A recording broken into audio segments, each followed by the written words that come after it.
Bonjour à tous, je vous retrouve enfin pour une nouvelle vidéo. Certains s'impatientaient à juste titre. C'est vrai que je manque beaucoup de temps pour faire des vidéos ces temps-ci, pour ne pas dire ces mois-ci. Eh bien, j'avais envie de vous parler pour cette reprise sur YouTube. Je ne sais plus trop comment le prononcer parce qu'à chaque fois je me fais moquer par mes élèves.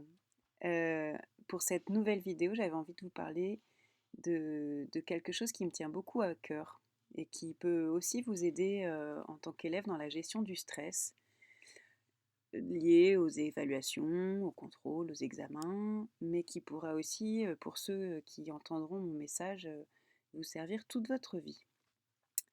Eh bien, ce dont je veux vous parler aujourd'hui, c'est du yoga. C'est une pratique que j'ai découverte il y a quelques années et je regrette franchement de ne pas avoir découvert cette pratique beaucoup plus tôt. Un yoga simple. Celui que j'ai pratiqué au tout début, c'était du hatha yoga. Donc on fait des postures. On apprend par exemple à faire la salutation au soleil. Je suis maintenant capable de faire ce genre de posture. Celle-ci pas encore, mais ça viendra. Et on travaille beaucoup sur le recentrage et l'équilibre du corps. Donc ça muscle, ça renforce l'équilibre, ça recentre le corps et surtout ça permet vraiment de gagner en sérénité et en concentration.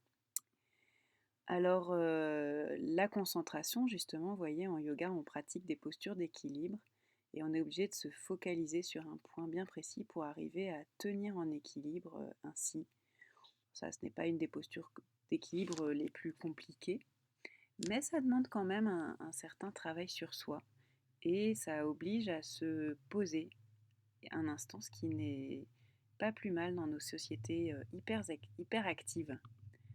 Alors, je n'en suis pas encore à ce stade-là de pratique du yoga, mais ça viendra parce qu'en yoga, même quand on n'arrive pas à faire une posture, ce qui est important c'est d'avoir l'intention d'y arriver. Ça, j'aime bien aussi cette philosophie-là. C'est chacun va le plus loin possible pour lui. Il n'y a pas de performance. L'idée, c'est vraiment d'écouter son corps et d'écouter euh, ses limites et de savoir à quel moment on va être capable d'aller plus loin. Donc ça, j'aime cette philosophie-là du yoga. Et puis le fait qu'on travaille également sur la respiration. Et ça peut donner une petite idée de ce qu'on peut ressentir avec une pratique de yoga. On peut fermer les yeux et se sentir entouré des éléments, de la nature. On se relie aux choses essentielles. On se coupe des écrans, par exemple. Et ce que j'aimerais aussi faire passer comme message, c'est que si jamais cette vidéo vous a intéressé, bah, n'hésitez pas à aller pousser la porte d'un cours près de chez vous pour découvrir cela parce que le yoga peut apporter plein de petites techniques pour lutter contre le stress. Donc, par exemple, si vous avez un examen et que vous êtes stressé, avant même de vous lancer dans l'écriture, la rédaction, pourquoi ne pas fermer les yeux un instant, poser les mains sur ses genoux et prendre le temps de respirer, juste pour évacuer un petit peu le stress de début et se sentir serein face à son travail, accepter ses limites.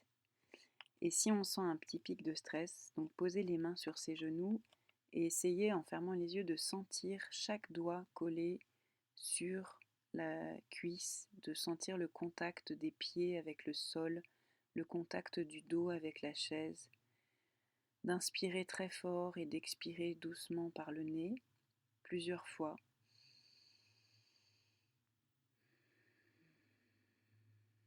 et d'évacuer le stress. C'est juste une petite technique, mais ça peut aider. Et puis pour l'anecdote, j'ai trouvé ça vraiment très intéressant. Je voulais vous dire qu'il y avait une école aux États-Unis, à Baltimore, qui avait décidé de remplacer les heures de colle. Alors je pense qu'en primaire, on n'appelle pas ça des heures de colle, mais les punitions, les heures de retenue au collège, par de la méditation, et visiblement ça fonctionne.